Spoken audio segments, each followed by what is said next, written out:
because you can't see when you do that, what, you know, it's the meal of the day, but you can see if they put in whether it's nuggets.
This meeting is live and being recorded.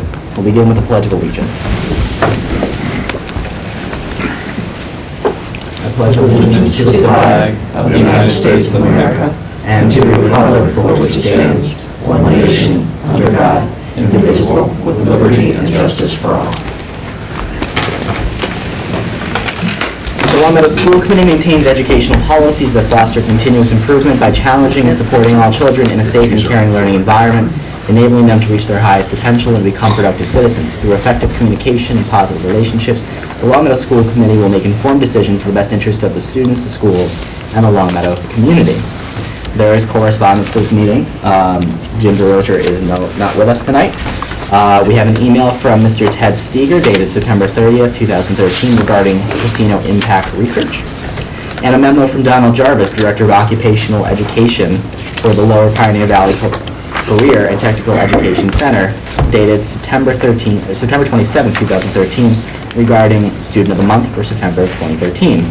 Long Meadow students recognized this month are Mark Hitpold for Brush Hill Academy, CSA, and Rianne Kukla for Brush Hill Academy, CSA. Visitor comments. And if you just say your name and address for the record. Sure. My name is Ted Steger, 35 Warwick Street, and I know the casino issue is going to be discussed tonight. I just want to make sure everyone was aware, especially the parents who are watching and who are concerned about the potential casino just down the road. There'll be an organizing meeting October 23rd at St. Andrew's Church. That's Wednesday at 7 p.m. And we just invite anyone who's interested in learning more and maybe who would want to help out in our efforts. Please feel free to come by or visit us at nocasinospringfield.com and contact us. We can give you things to do and help you, give you the resources to learn more about this potentially, well, definitely impactful, most likely very negatively impactful issue. So, thank you. Thank you. Moving right along into school committee comments. Yes, I'd just like to remind everyone of the Leaf Gala coming up on Saturday, the 2nd of November. It's going to be at the Volleyball Hall of Fame, and Leaf does a lot to support our school programs, and I hope everyone who can get out there and support it. And I join with you in urging people to go to that meeting on October 23rd if you're at all concerned about the future of Long Meadow and casinos. Thank you. Any other school committee comments? I just have a couple of announcements. The annual Fall Town meeting will take place on Tuesday, November 5th at 7 o'clock p.m. Here at Long Meadow High School in the gym, and there will be a question on whether or not we should oppose a casino in Springfield, along with a lot of other great stuff, especially one article pertaining to the schools. Additionally, this coming Tuesday night, Tuesday the 22nd, at 7 o'clock p.m., there will be a forum on the proposition of full-day kindergarten held at Glenbrook Middle School in the auditorium at 7 p.m. On Veterans Day, and we'll get to this in a minute as well, because we have Emily Perkins with us tonight, there will be a Wounded Warrior 5K run, and I'll let her speak more to that. And finally, tune into LCTV tomorrow night as the school committee and select board hold a joint meeting. It'll be very informative as we talk about some of the budgetary issues relating to the school department and the town in the next fiscal year. To clarify, you That's said 7 o'clock. that Wounded Warrior run on the 11th or on the 9th? It's on the 9th, The 9th. this coming Veterans Day weekend. Veterans Day weekend? Yes, Okay, I 'cause should have been more Veterans Day, clear. the 11th, there's a lot of other activities going on. Right. Okay. Should have been more clear. The 9th in the morning. I'll let you speak to that. You're setting me up for it. I'm setting you up for it. Thank you. All right, so I'm going to rearrange the agenda a little bit, and I'm going to move up Emily Perkins. Emily, please approach us. Approach the table. The hot seat. The hot seat. Emily emailed me earlier today and asked if she could just have a couple minutes of our time to talk about the Wounded Warrior 5K, and I said absolutely. It's something we've talked about here before, and it's all yours. Okay. I'm Emily Perkins. I'm the director at the Long Meadow Adult Center. As Michael said, we are hosting a Long Meadow Warrior 5K run and walk on November 9th. It's Saturday. It will start at 10:30 for walkers, 11 for the runners. And I'm here because I'm looking for support. We're really trying to market this event to be successful. 100% of the proceeds are going to the Wounded Warrior Project, which is an amazing organization. We have a lot of veterans in town, and so we just want to do our part over Veterans Day weekend. We didn't want to do it actually right on Veterans Day because there are a lot of events going on. But basically what we're looking for are the support from the school committee, from the parents, from the students to either participate in it, run, walk, or to be volunteers. We need a lot of volunteers for setup, for cleanup, for assisting with parking, for you name it. We can use it for being on the corners and helping direct runners where to go. So if anyone is interested in that, if they can give me a call at the Adult Center, it's 565-4150. They can email me. It's all on the town website. How to register is on there, which is a good point to make too. We have actually done a few different ways to register. So we've done it so that you can sign up as an individual, you can sign up as a team, up to 5 members, makes it a little cheaper for folks, and for kids it's more inexpensive also. So that's really all I have to say for this. If anyone has questions, I would love to answer them. Well, just quickly, I'm glad you're doing this, and I call on everyone I know to support it, Thank you. and I'll try and be down there myself. Excellent. I should actually say one more thing. We are going to start at 10 o'clock. We have presentation going on. We'll have a color guard. We'll have some local leaders speaking there. We're going to try to make it definitely an event to observe Veterans Day and support our our local and, well, worldwide vets. I know that some of us have actually said that we will be there to help out and volunteer for you. I know I said I would, John said he would. Who am I missing? Was it Liz? You? I said I could help at one point, I just don't know how, I was been told how I'm gonna Just- help yet. Yeah, just give me a call. We have, Anthony's been really good. Anthony Lawrence is our Veteran Service Officer. He's been great. He came up with a whole listing of everything that we need and how many people we need for it. So if you call me up, I can tell you what we're looking for and sign you up for it right there. Very cool. Also, I did, while you were speaking, I was paying attention to you, but I was emailing Jamie DeBurn, who is the head of Key Club, and I copied you on the email. Thank you. To see if we can get any sort of students, I know it's a little late at this point, but still some chance to see if they can volunteer. So he'll be in contact with you. Great. Anything is good. We have a few weeks, so. Exactly. And it will be fun. We'll have a DJ, pig roast, food vendors. We'll have stuff there. It will be inside too in case it snows. Snows. I just have to throw it out there. It's snow or shine. So. It's snow or shine. It is. Why not? Great. Okay, great. Thank you very much for coming. Thanks. Yeah. And we're Thanks for happy letting me to speak. help you out and support this because it is a great cause. And It's a wonderful event, and Anthony's worked so hard on it. I just want it to be successful. we want nothing but success for you guys as well. So Okay. thank you. All right. Rearranging a little bit more. I'm going to invite Stacy Smith up. So I promised everybody they'd get out of here okay. I'll stay as long as you need. So Stacy is here again. She comes annually to talk to us about the summer enrichment program. She's the summer enrichment coordinator and principal during the summer, right? Technically, of summer school or summer enrichment at Loud High School, and it looks like we had a really great year. And I'm going to hand it off to you to talk about. Thank you very much. Since summer of 2008, I have been the summer school principal here in Longmeadow Public Schools, and I've been running a decades-old program where we essentially offer primarily enrichment opportunities during the summer to students of all ages.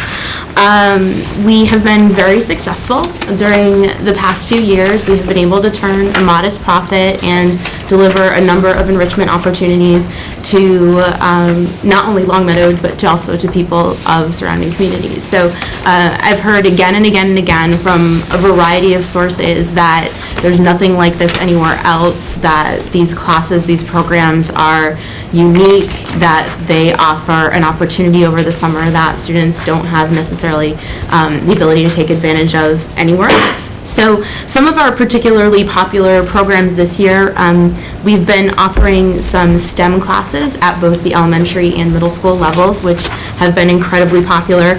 Our orchestra and band programs have been growing exponentially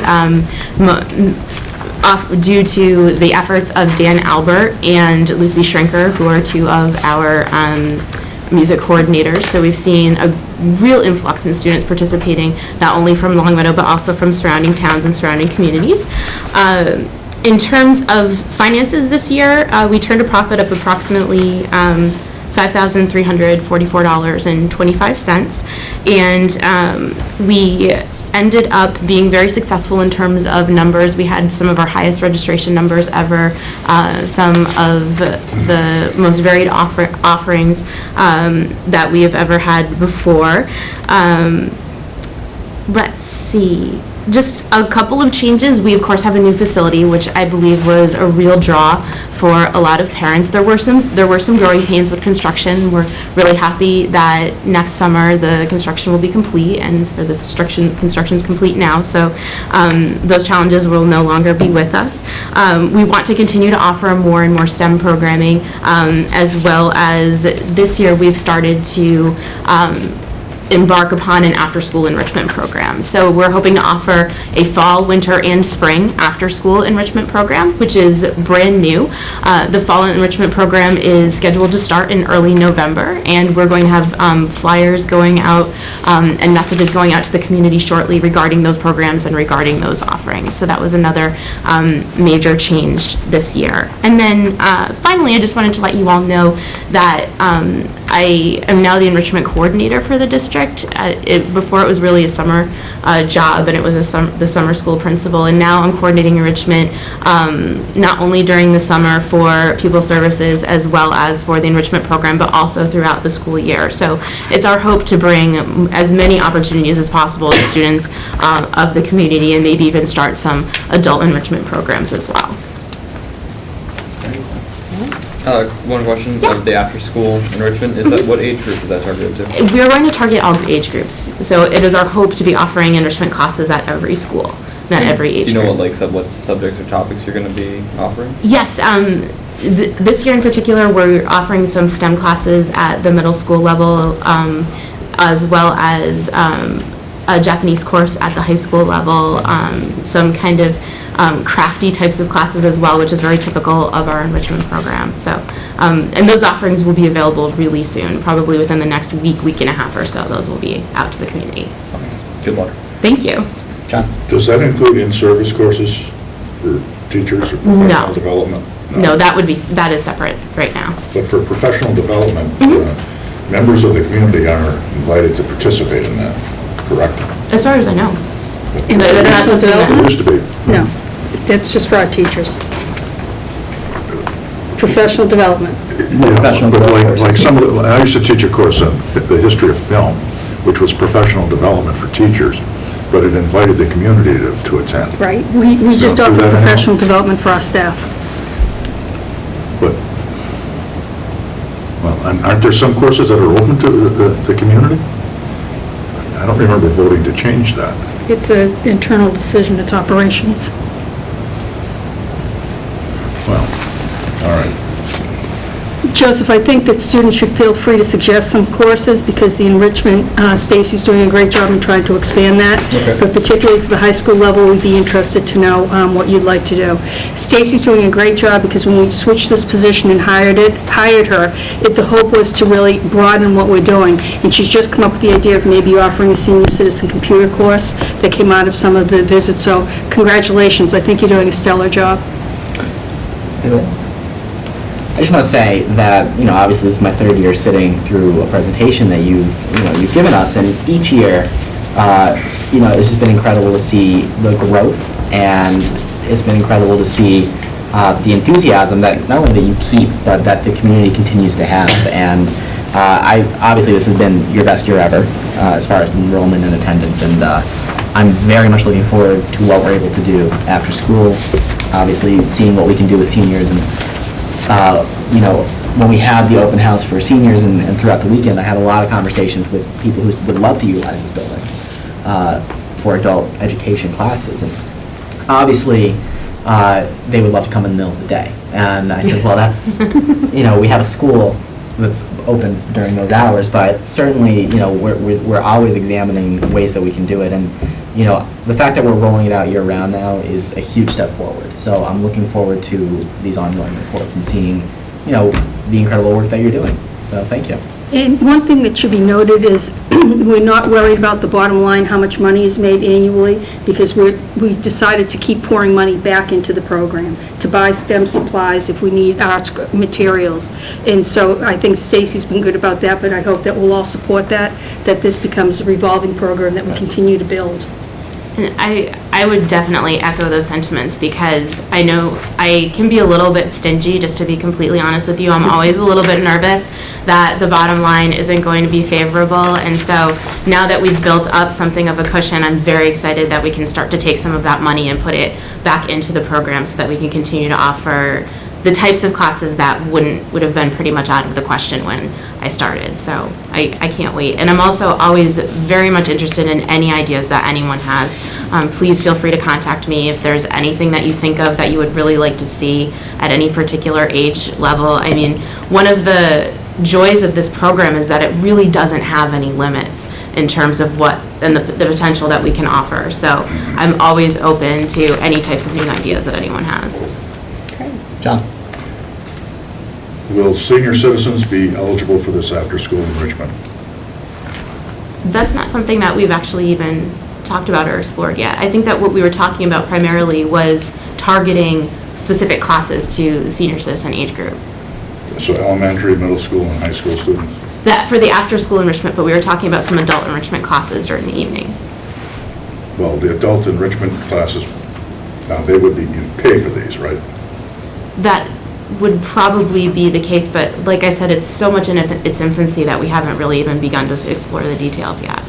It comes as a surprise to me that we've dropped a program that was open to our senior citizens, and we had a number of people who enjoyed those programs, and it was a way of reaching out from the schools to the community. And if we've dropped senior citizen, for example, or any citizen participation in those kinds of courses, well, I think we should have some kind of an alternative. I think that's something we can definitely work on. Okay, but see, if you're charging for it, then that's, Like I said, A we haven't even stumbling block begun for to some of these discuss or folks. work out those details I'm sorry? yet. We haven't even begun to discuss or work out those details yet. This was just something that we started talking about on the fly this afternoon. So we're going to do everything we can to make sure that opportunities are available to as many people as possible. I think the new building lends itself to that type of conversation, and, you know, I think that we're excited to hear what you come up with, as far as what that would look like. And I know that, like I said, based on conversations I had, there's definitely interest. So, you know, obviously, we're very supportive about however you want to make it work. Well, we're all about making things work, so we'll find a way. You're good at that.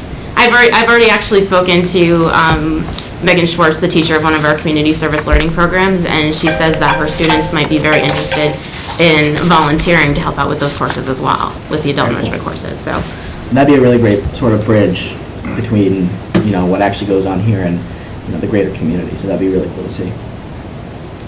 So when you have an, you know, so let us know whenever you come up with how you want to execute that. Sounds good. So, any other questions for Stacy? Well, thank you very much. Thank you. Thank you. Actually, I do have one. Yes. Your pizza cost went down. I know.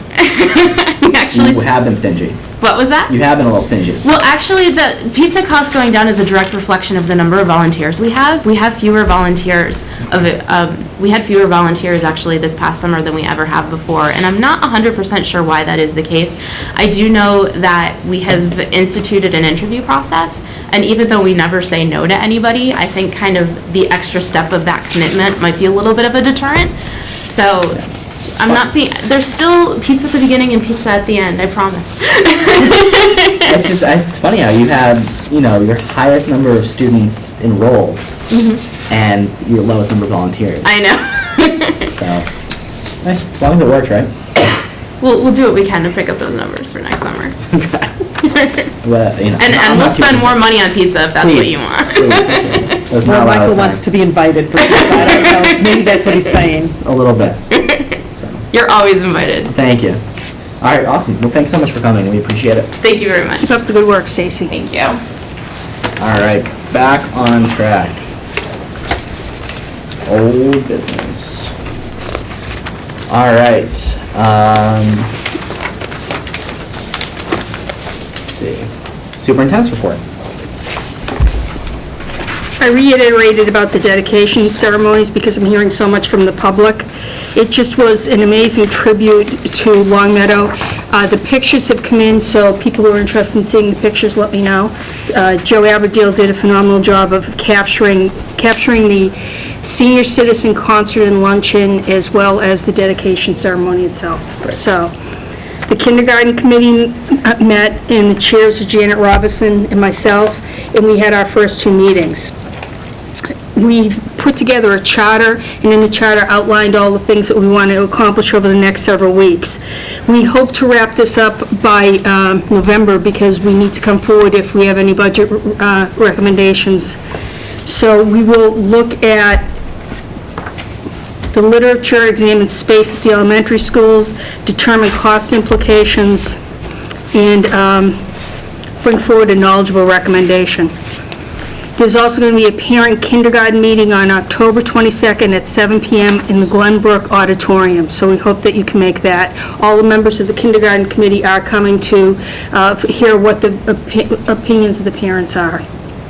School Building Committee, I met with the architects, and they report that the punch list is showing great progress in reducing the number of items that need to be completed. We've had a change in architects. Eric Johnson, who was from OMR, has gotten another job, so we need to be extra careful that the new person, Chuck Kohler, is aware of all the things that were on the punch list, that we have to continue making sure that they're completed. And Marie, just so everybody at home knows, Chuck has been a part of this process Yes. from the very beginning, Yes, just not on site like Eric has been. right. Question, Marie. How many items are on the punch list now?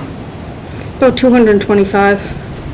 And we expect that to be reduced to 0 by November? I expect it to be reduced to 0. By November? November 1st, I'm expecting that we may run a little bit into December, and then it will be done. Okay, I'm I thought talking there was with some Tony. discussion about going in and coming back and doing some in the springtime. For the site work, for all the plantings and the fields that we're planting, that's work that needs to get done in the spring. It's all the So that internal work is- issues. That is not listed on the punch list. Yes, it will It be. is. It will be listed. Yes. So anything that hasn't been done is on the punch list. Correct. But there's an And for the sake of interior, the audience, yeah. define punch list. So the punch list is a list of items that either need to be repaired or finished correctly or fixed entirely. Or done the first Or time. done the first time. There's several different punch lists. There was a punch list for Building C, first floor and second floor, which is the academic wing. Building B, Building A. There's exterior. And so the exterior stuff is all the stuff that's really going to get finished up in the spring. Okay. It is exterior building and exterior grounds. Okay, so So we're hoping to get that, hoping to get it all complete. I have talked to Tony, and Tony said it might go into December as well. The crews actually leave November 1st, but we're hoping that Tony will be back and forth to make sure everything's done. but there will be some work done in the springtime, Yes, the outside and plantings. we won't have a problem getting that done. No, no. Because, okay, we don't sign off on the building until springtime then? We hold a piece of the contingency money until everything's done, and so any vendor that has to do with what needs to be completed will not receive their full payment until their project is done completely. So yes, we hold contingency money. Okay. There's not a problem with people just walking away and saying, well, it's not worth my while to come back and do $2,000. They say on some projects that happens, it has not happened on ours, and if it did, we have the money to hire someone else to fix it. But I think that Tony, our project manager, has an excellent relationship with people, and what we're seeing is they're coming back to complete their work when they're called. Okay. Good to hear. Staff development. We've been doing quite a bit on staff development. As you know, it's critical to the work of our children. Long Meadow has had its first release day last week. Teachers in grades pre-K through 8 attended a literacy workshop. Kelly Ganji, our assistant superintendent for learning, had surveyed the teachers prior to Monday, asking where they felt confident and where they needed help. She then developed 5 staff development pathways and allowed teachers to choose the workshop where they felt they needed the most help. Our literacy teachers, as well as outside providers, ran the workshops that were well received by staff. Thank you, Kelly. It was a great day. The high school came together for a faculty meeting and then dispersed to academic teams to work on curriculum and common assessments. We continue with the walkabouts and walkthroughs. The elementary principals, Susan Bertrand, Kelly Ganji, and I finished the walkabouts for elementary classrooms where we observed instruction and curriculum.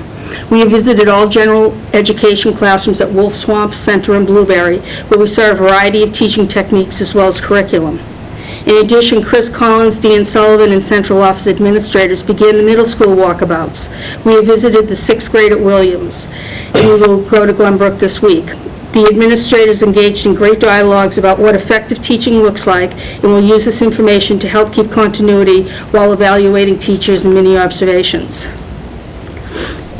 LPVEC, the Lowell Pioneer Educational Collaborative, came and visited us. They toured the high school as well as had a meeting. They were thrilled by our new facility and extended congratulations to the town and team that oversaw the planning and construction.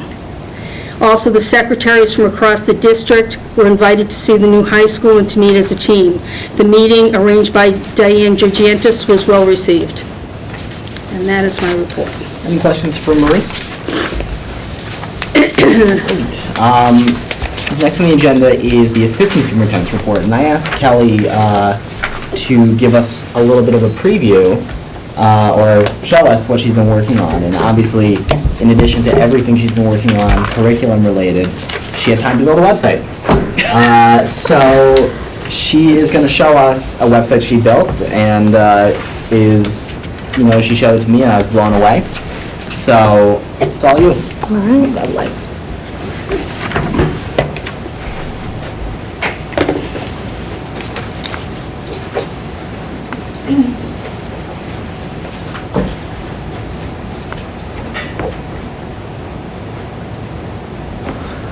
Okay, so this is our curriculum website, longmeadowlearning.org, and this is a platform that we're going to use to communicate the superintendent's message about response to intervention in the district, which is our main initiative on the K-8 level.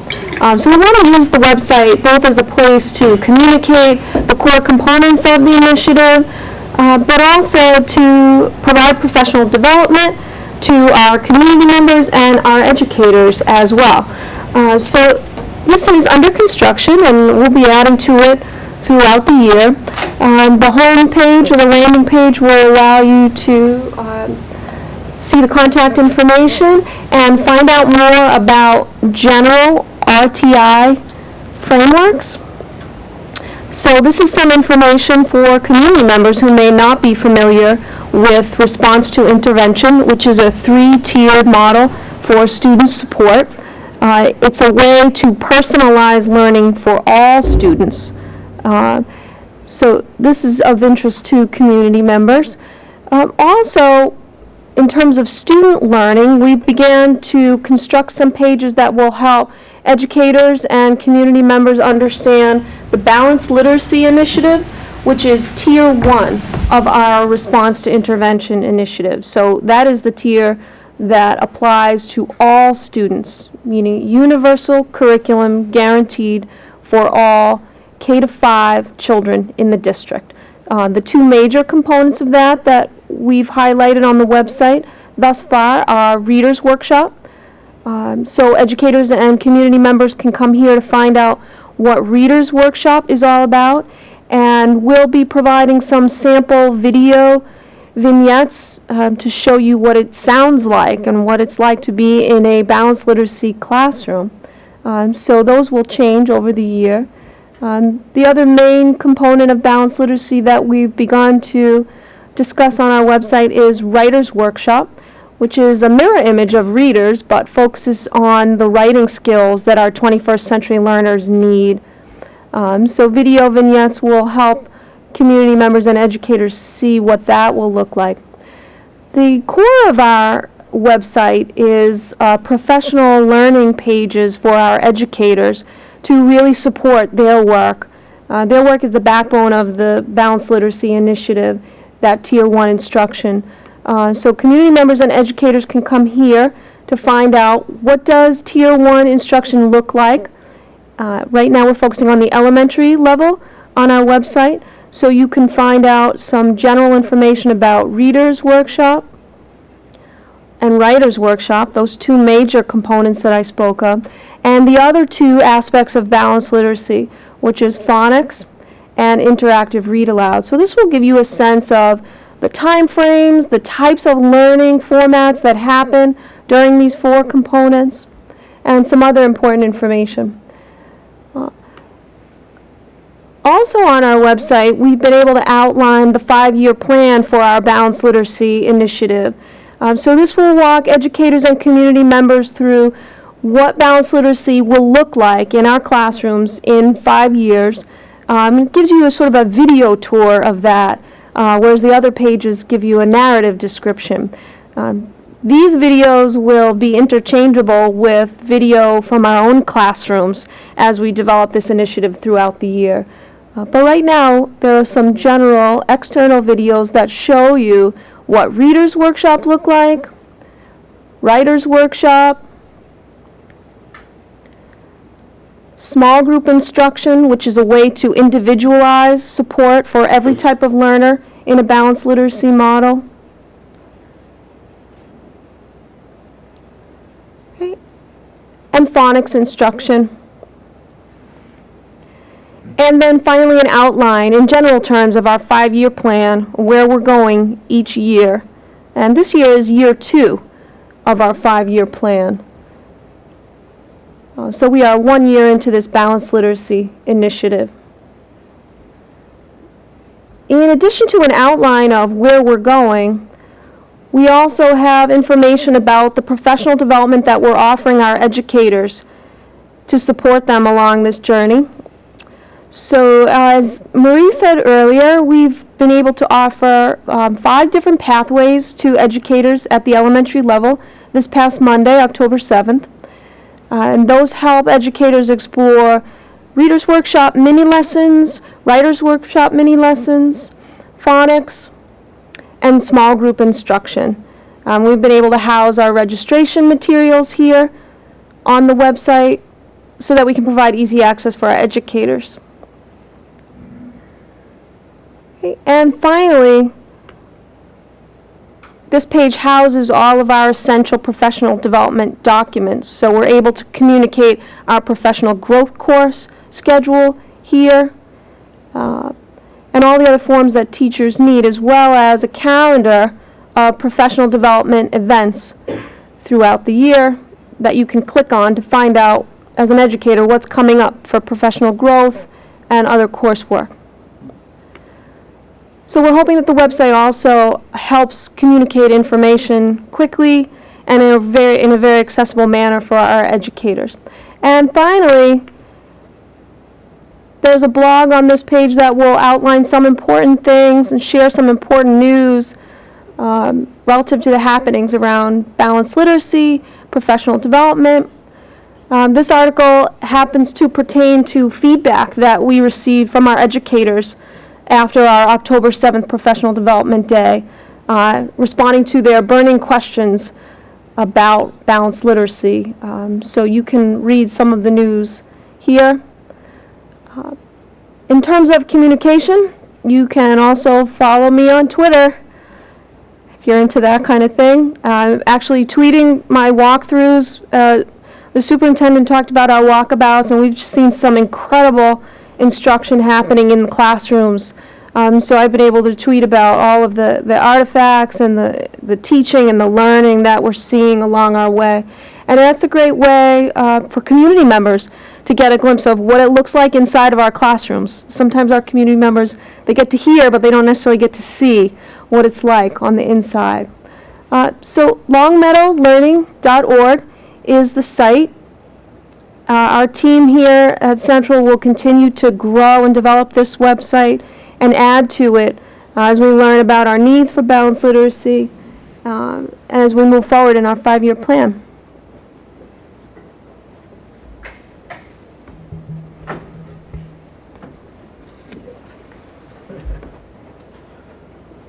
Okay. Any questions for Kelly? You sleep?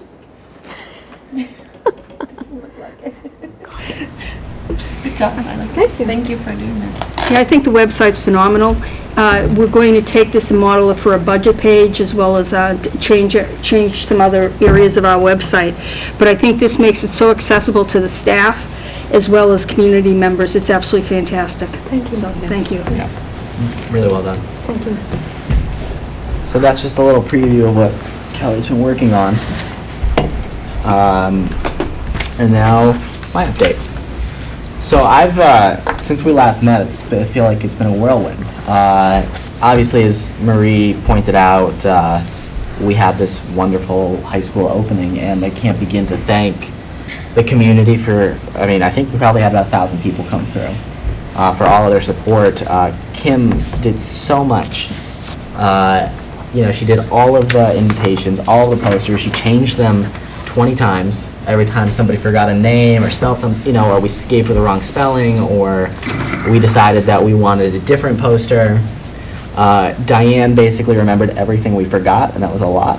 So Diane she obviously did so much. Tom did so much to make sure that Whitson's delivered, and they delivered really, really well. I think anybody that had a meal here is very impressed with what they're able to do. Not to mention everything you did with Larry and everything you did with custodians to make sure that this all went so smoothly. Katie, who's not here tonight, did a lot. Obviously, she got all the flowers, she got all the cakes, hung posters up, took posters down, hung them back up. And obviously this committee for all your support. I think it was an incredible day, and we all should be very, very proud of what we did, because we did a really good job, if I don't say so. If I could, I think we couldn't have asked for a better weekend. But I think what really made it a special weekend and a great weekend was just the outpouring of community support, and that was what really made this a great weekend. Other than that, I met with Marie Angelides to talk about our meeting tomorrow night. Like I said earlier, we're meeting tomorrow night with Select Board in this room, and we're going to be focusing mostly on the current budget forecasts for FY15. And I'm not going to get too much into that because Paul Pasterzik has prepared is preparing a PowerPoint presentation that I have not yet seen and Tom has not yet seen, but it'll be the first time pretty much everybody sees it, so we'll be looking at it kind of very organically and holistically as we go through it. My anticipation for this meeting, based on the conversations I've had with Marie Angelides, is that this will bring a basic level of awareness about the budget scenario for next year, or budget forecast for next year, to members of both boards. And it will allow us to have a much more informed dialogue with each other, leading towards what I would hope is some input on the part of this committee into what sort of directive we receive from the Select Board and Town Manager for next year. Laying out our obligations, laying out their obligations, laying out their increased costs as far as unemployment and health insurance and, you name it. So that's what we've been focusing on primarily. And I've pushed back quite a bit on Marie to make sure that we get the most out of this meeting, that they get the most out of this meeting. And so you probably all saw an email this morning from Rebecca Townsend. Rebecca is going to be here tomorrow night moderating this meeting.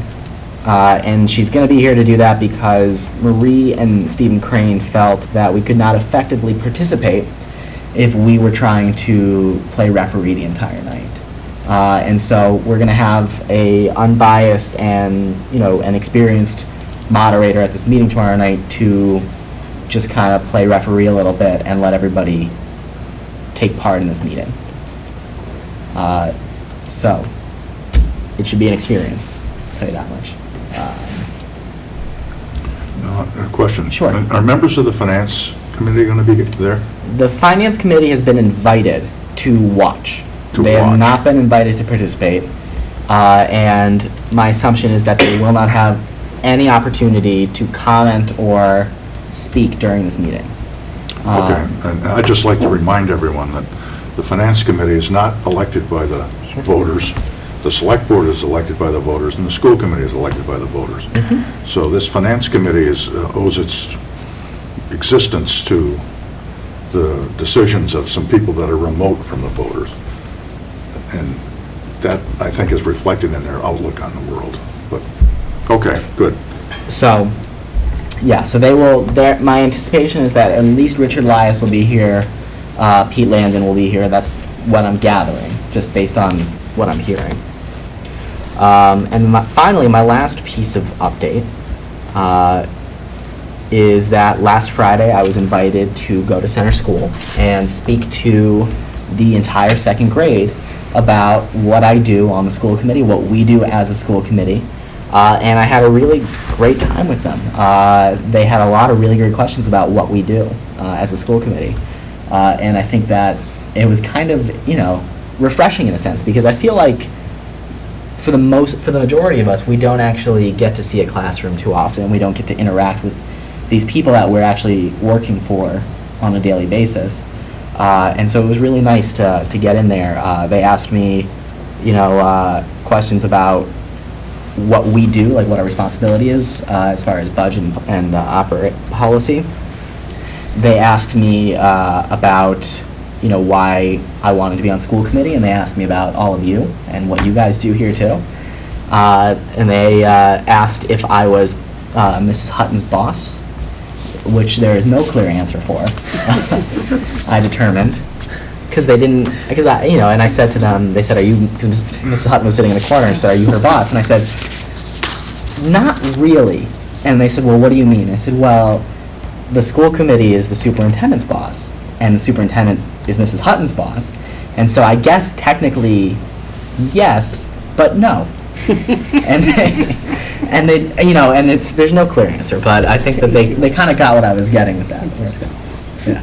So they got where I was going with that, but it was great. I really enjoyed it, and I'm appreciative to Mrs. Doyle who invited me.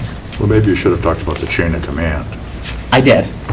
That might be easier for them. I boiled it down to a second grade level, but I was kind of not expecting that. But that was one of the more memorable questions. Well, if you can do it for the second grade, maybe you could do it for Mass Live. The audience on Mass Live. I could probably do it for Mass Live. They seem to have a large number of misunderstandings of what we're doing, whoever they are. I believe that is their issue. Okay. All right, Joseph, take the floor. So we just had our SCAC meeting beforehand, talked about 5 great initiatives that we'd like to work on. We polled the student body on the interest level in an AP economics class. We got about 100 responses, which is about 10% of the LHS student body, and they were 50-50 yes, no, which is very optimistic because I believe looking at the results that we will be able to further explore that as a course. Some other things that we're going to be looking into, reporting on parking fees and further thoughts on student drop-off. And again, like I spoke about 2 meetings ago, forming a Lancers Pride group to help coordinate keeping the school clean between different groups inside the school. And that is it. Nothing much has changed since the last meeting. Any questions or comments or concerns? How's the lunch going? Very, very good. I buy about twice a week. Yeah, Joseph, you led a great meeting, and I think that most of what you proposed, I think we're absolutely supportive of, and ready to let you go forward and try to figure it out. So we're looking forward to what you come up with next, or what you come up with as a result of your inquiry into these ideas that you guys have. Thank you very much. Thank you. All right, finance report. I know that Jim is not here tonight, but he drafted a carefully written script for John. You did? I don't know. He said he sent you his notes. Well, I'll ask Tom to help out, but our last finance subcommittee meeting was October 2nd, and we discussed a number of articles that are in front of you under 7C1, fiscal year 2014 grant and special revenues, revision number 1. Then there's general fund, fiscal year 2014 general fund budget transfers, number 1. And before I offer a motion, could, Tom, do you want to fill in any details? Sure. Thank you. I'll start with the general fund transfer. So what you're seeing is a request to move money around as part of the FY14 general fund to address a number of lines that have deficits in them from either the addition of new positions at grade 1 at Blueberry or grade 6 at Glenbrook, which are the first 5 or so transfers in the special ed budget, which are the next group of transfers. Basically, as we're developing the budget, we work on where we believe the best allocation of our special education paraprofessionals will be, but it changes every year. And so what you're seeing now are movement of budgeted funds to catch up to where those individuals are actually placed in terms of their positions within the budget. So they're not new positions or new funds, but a reallocation of approved budget amounts from the beginning of the year. We also have some deficits that occur when we have some attrition, and we estimate salary for the replacement. Sometimes people come in and they're hired at a higher rate, so we're moving money around again from attrition that exists in the budget. And then the last three are to move funds that are available in the professional development budget or the instructional development budget for professional development from specific schools to a more less restrictive line that will allow Kelly the opportunity to make those purchases on a district-wide basis instead of specifically at those three elementary schools. So it gives her a little flexibility based on what the needs for PD will be throughout the year. Okay. So, any questions or comments? All right, I'll make a motion, and good, a second. I move on the recommendation of the Finance Subcommittee that the school committee approve the budget revisions as outlined in the document titled Grants and Special Revenues Revision Number 1, dated October 2nd, 2013. John, it's the general fund transfer you want to do first, the next. Well, that's the first one you had here. Yeah, but I just went through the general fund. Well, okay. Sorry. I move on the recommendation of the Finance Subcommittee that the school committee approve the budget transfers as outlined in the document titled Fiscal Year 2014 General Fund Transfer Number 1, dated October 2nd, 2013. Second. Thank you. A motion and a second. All those in favor? Aye. And the motion carries 4-0. Thank you. The next transfer is the grants and special revenues. Again, as part of our budgeting process, we estimate what we believe our grant revenue will be for the fiscal year and our special revenues. And we have to go back every year, around this time, to revise those amounts based on what our award amount actually is. And so what you're seeing today are each of those various grants recognizing what the actual award amount will be and moving money around to the lines where it will be spent from where we originally had budgeted it to now a revised budget amount. So the IDA grant, we estimated a budget of $727,000, and we are receiving an award of $703,000. So there's a reduction in that estimated grant amount of $24,000, or just under $24,000. And so that's the case with all of these various grants. The special SPED program improvement grant, there's a slight reduction in what we had estimated.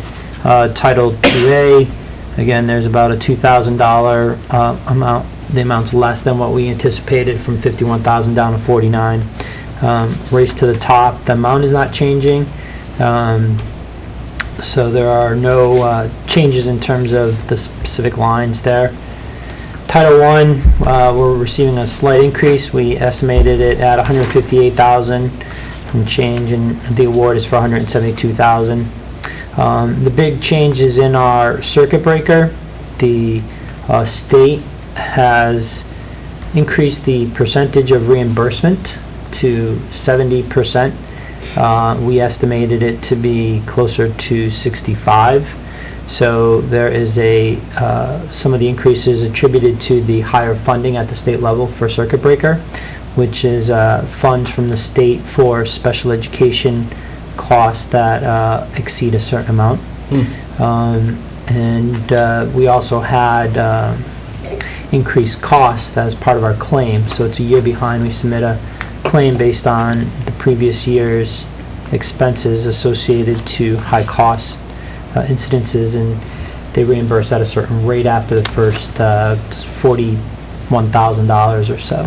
We get 70% on each dollar we spend after that. So we're getting an additional $336,000 for this year, and we have a carryover of $128,000. So there's an additional $465,000 that will be added to the budget for special education costs. Finance Sub has received a couple of updates from the Director of People Services on students that have moved into this district from out of state with out of district placements that are quite expensive. So I would say a majority of these additional revenues will be used towards those special ed out of district tuition costs. So we're adding a total of $447,000 to the budget for special revenues from what we had originally estimated to where we are as of October 2nd. Can I ask if the current federal budget problem will impact these figures in any way? No, there's been no discussion that the budget discussions going on in Washington will have an impact. I do believe that the IDEA grant, John, the reduction of $24,000 was somewhat attributed to the sequestration reductions that occurred. Now, I know there's some discussion going on about eliminating those reductions, so we may see some additional money coming in from the federal government for the IDEA grant, which is also special ed related. But that's just my own guessing at this point. So, but I don't expect to see any changes in reductions based on what's going on in Washington at this time. Okay, all right, thank you. So, now we're ready for that first one? Yes. I move on the recommendation of the Finance Subcommittee that the school committee approve the budget revisions as outlined in the document titled Grants and Special Revenues, revision number 1 dated October 2nd, 2013. Second. We have a motion and a second. All those in favor? And the motion carries. Okay, and our next is agenda item 7CZ. Now, it seems like you've already covered this, but do you want to go to that? This is just a listing. Yeah, so we do have the school committee is required to actually formally accept the grants that we are awarded. So we, again, do this around the same time once we have the official award and notifications from either the federal, state government on the amount that we're receiving. So I submitted to Finance Sub, and they voted to recommend school committee approval for our FY14 grants. Gave you the fund code, the grant name, and the total grant award based on the ones that school committee are required to accept. Okay. So I'll give the motion. That was passed by the Finance Subcommittee. I move on the recommendation of the Finance Subcommittee that the school committee accept the fiscal year 2014 grants as specified in the document titled Fiscal Year 2014 Grant Award Memo dated October 2nd, 2013. Second. Thank you. A motion and a second. All those in favor? All right. Motion carries. Fantastic. Anything else? That's it. All right, on to other reports. SBC. School Building Committee? You- anything on School that? Building Committee has not met since the last time we did. We will meet this week. Again, the big thing is to make sure that the punch list is up to date, because I think that's really the last big thing that we have to make sure that that's accomplished. Legislative. Is this going to be our last meeting No, we'll be meeting for a while. in November? Okay, all right, thank you. Legislative. The Great General Court is not in session. So there's Wonderful. nothing to report. Liz is not here for Green Team. Does anybody have an update for Well, Green? yeah, I went, well, go ahead. No, go ahead. No, you Did go. she give you something? Go. I just know what we talked about in the meeting. That's good. Did she give you something? Well, I had a discussion with the Recycling Commission, and basically, what did we discuss? We talked about the new bottle bill that's coming along. And an idling, we talked about. The idling possible policy, idling which is Got it. carried over from the Policy Committee. And then some general discussion about recycling in the schools. Yes. We're trying to encourage recycling. Encouraging the teachers to recycle and set examples for the kids. Right. I think idling was the biggest item. Biggest topic. We just want to remind all the parents, please don't idle while you're waiting for your kids. It is state law, isn't it? It is the state law, It is a state law. but we've You're not also got a supposed school to leave policy your about it. automobile idle for more than 10 minutes. 5. 5 minutes. 5? Yeah.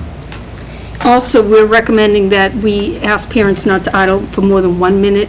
It does produce a health hazard as we see a rise in asthma, so please do take that seriously, and if you're waiting outside of school, it's going to be more than a minute, shut off your engines. Okay. Well, perhaps, I don't know if this is the place for it, but if we encourage children to walk home from school in a safety patrol leader guided line, wouldn't that obviate the need for parents to go down and pick up their children? I think many parents today worry about safety. I'm sure that you could do that. I'm not sure that the parents would take advantage of the safety guard. Do we have a patrol leader-led line for students who walk home from school? No. So, I believe at elementary school, they have safeties, at least the center school, stationed by crosswalks up until a certain point. And then it's they kind have of... crossing guards. They do have crossing guards. So Go I can ahead. tell you a little bit. I've been working with a woman at Safe Routes to School. It's a nonprofit in Massachusetts, and she is working with schools. It's just, we just need people to work with the people from Safe Routes to Schools, but they will put together, help you form walking school buses. It sounds like what you're looking for, and it's all parent-run. So if you can grab adults that can commit to certain days. I think she's got, the woman at Safe Routes to Schools has various towns around Massachusetts. Even if it's just one day a week, like parents will meet at certain corners and they'll form walking school buses through neighborhoods so that your kids get home safely instead of everyone in a car. So if you're interested in pursuing something like that, I can definitely put you in touch with the Safe Routes to School coordinator. I think it would be, you know, it would work in tandem with a policy on idling, to just encourage people to walk home from school, Well, or even walk to school, whatever. we just did at Blueberry International Walk to School Day, and what that was is everyone met. We're encouraging children to walk to school, and we had a very good turnout for the first one that we ever did. Everyone met at Bliss, and we probably had 75 people walking from Bliss to Blueberry together in a line. It was pretty great to see. So I think if we can figure out a way to encourage something like that, I think it would be great. The kids were so excited to be running, walking. We had all the crosswalk guards in the right places. I mean, it was so neat to watch. Would we need a policy on that No. to I don't think encourage we need that? a policy. I think Well, no, to have a safety patrol-led school line to bring children home from school. The minute they step off grounds, they're not our responsibility. I hate to say that, that's why we have crossing guards that are hired by the police department, and ultimately it's incumbent upon parents to decide how they want their student to walk home or get home or get someplace. I think we can certainly encourage, and we can ask, we can form sort of an idea about how we would like people to, get their kids to and from school, but we can't. I mean, that's outside of our authority. Unless you want to form a bus from the front door to the edge of the property. So we could do that. Well, one idea I had and this is because I live near Wolf Swamp Road School. The parents were picking up children, pull right next to the sidewalk where the children are, instead of being direct, and that means the cars are emitting exhaust, instead of having, say, the pickup line on the other side of the parking lot. That would require the children to move through the parking lot, of course. That's a safety issue. Well, all right. Well, I don't know. It's like that at all of the Has this schools. really been thought through, I guess is what? I think it's, like Michael said, we can't unfortunately be responsible after they leave the school grounds. Yeah. But I think it's, if it's I think it's something that the communities, each little neighborhood can take upon themselves and develop if it's a concern to each neighborhood. I mean, I think it's something to pursue with them, and I can definitely give you the contact information of the woman for Safe Routes to School, and she is more than willing to talk to you and give you any sorts of advice on what other communities are doing, because it's not a new thing that you would have to invent. She's got tons of information about putting together neighborhoods for kids walking to school. Yeah, I mean, I think it's a community organizing, sort of community outreach type activity that may be better for, PTO to take on, or a community organization to promote. But I don't know if it's and certainly we can hop on board and say, hey, this is a great idea. But, beyond that, I don't know what we would be able to do. Well, it's interesting, this came up at a Green Committee meeting where people were concerned about the exhaust, but it's a safety issue. Right. Is there a safety policy?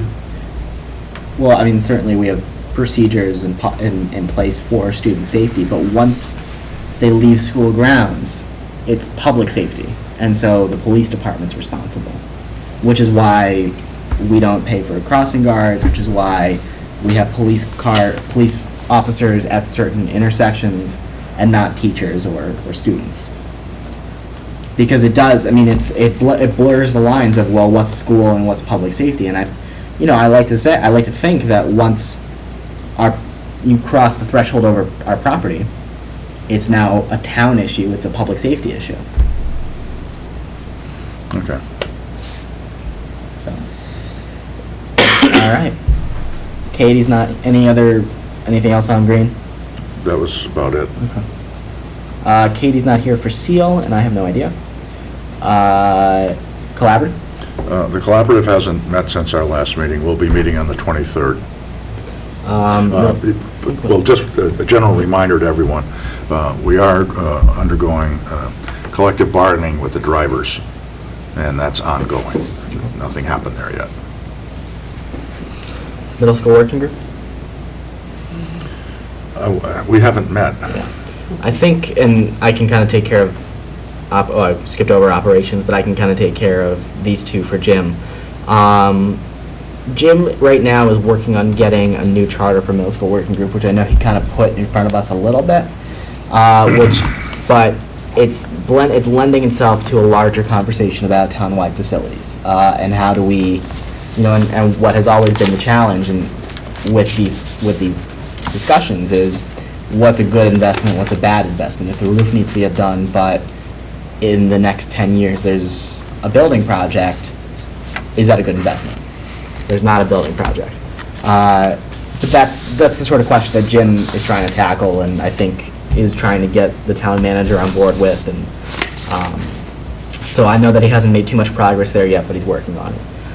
With regard to operations subcommittee, the town manager has asked that we take a deep breath and kind of step back from the field maintenance MOU for a short period of time. Because on the fall town meeting warrant, there is a funding request for a study, an organizational study of the DPW. And so Stephen Crane would like to have that study done and reorganize the DPW appropriately before adding to their list of tasks.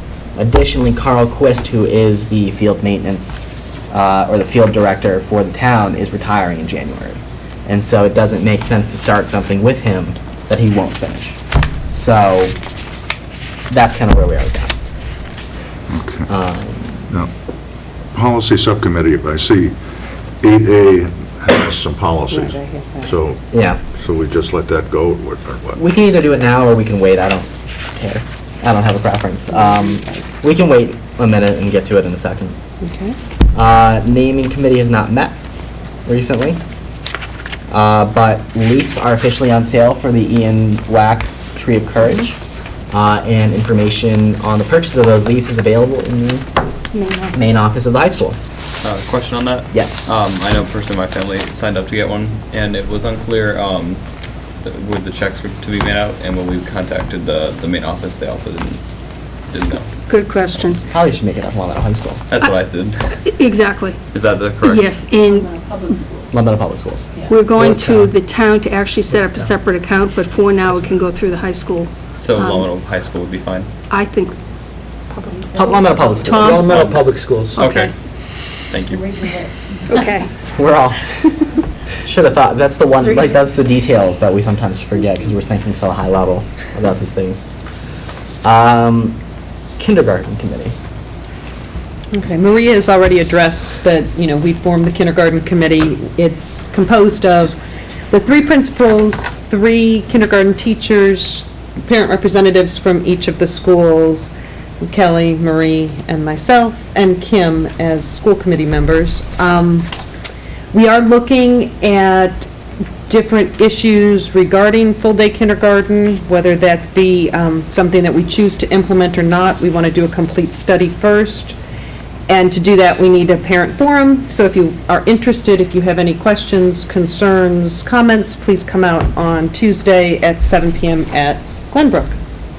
I've seen a million alert nows fly around about this forum. I think everybody's. We going want to out. make sure the word gets out. We do. Yeah. I think, I would just say that I think it's incredibly important that anybody who's interested, even if you don't have kids in kindergarten, Absolutely. come to this, because if your committee makes a recommendation that it should exist, that there should be full-day kindergarten, there will be a budgetary impact, one way or the other. And I think it's important for the community to understand that kindergarten committee is going to make a recommendation, and that this committee That is doesn't correct. necessarily have a bias. The school committee doesn't have a bias at the moment, and we will be working purely off the recommendation. And even if a recommendation is positive, even if kindergarten committee says, this is a great idea, there is no guarantee that the school committee will actually include it in next year's budget. So I think that's important for the community to know, because I've spoken with Reminder about it, but obviously people might have the impression that It's a definite. it's a definite, and it is so It is far not a from definite. Some of the things that the committee is looking at to make sure that we are addressing all avenues that are appropriate is researching what the best practices are in terms of full-day kindergarten, looking at Common Core changes and how those affect kindergarten and first grade, looking at things like space and budget implications.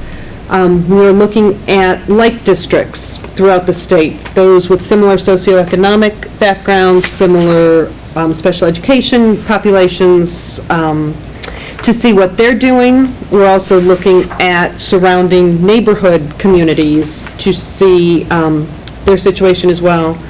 We're also investigating how many hours on learning are recommended versus what we're providing. And we are going to compare past data on differences that the teachers and principals are seeing from half-day students versus full-day students. So we are, the parents, the principals, and the teachers all have a very active role in research and looking for the best research that is validating research, not opinions. So we are putting forth a lot of effort, and our proposal should be coming to school committee the beginning of December. Great. Can I just clarify something? Yeah. If we put together a committee that does a thorough research job and really investigates this, I should think we would give some support to that, as opposed to some people who just say, no, I don't want it. If we ask citizens and teachers to be involved with this, and they do a credible job of researching, and, it then becomes a very sound basis for moving forward. I hope we're not just going to say, well, we may throw it out anyway.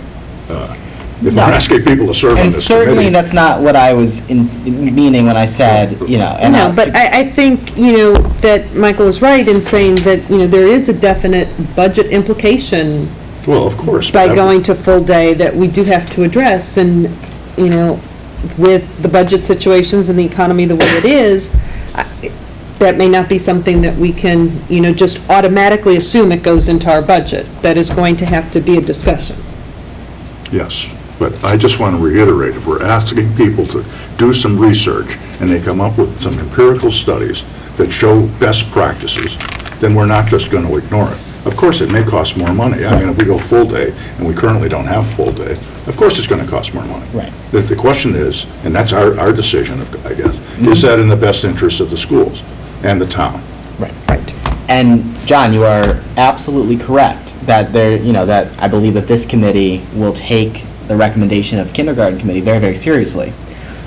But my caveat was, and I think it is a very true caveat, that, depending on how the budget scenario materializes for FY15, there may not be opportunity to include full-day kindergarten in the budget, which is an important thing we need to keep in mind. That doesn't mean that it won't happen. It doesn't mean it will happen, but it means that is certainly something that this committee needs to be aware of if we plan on implementing it? And what does that mean, as far, what are we going to cut? What are we going to add? What are we going to ask for? I mean, these are all things that go along with that question.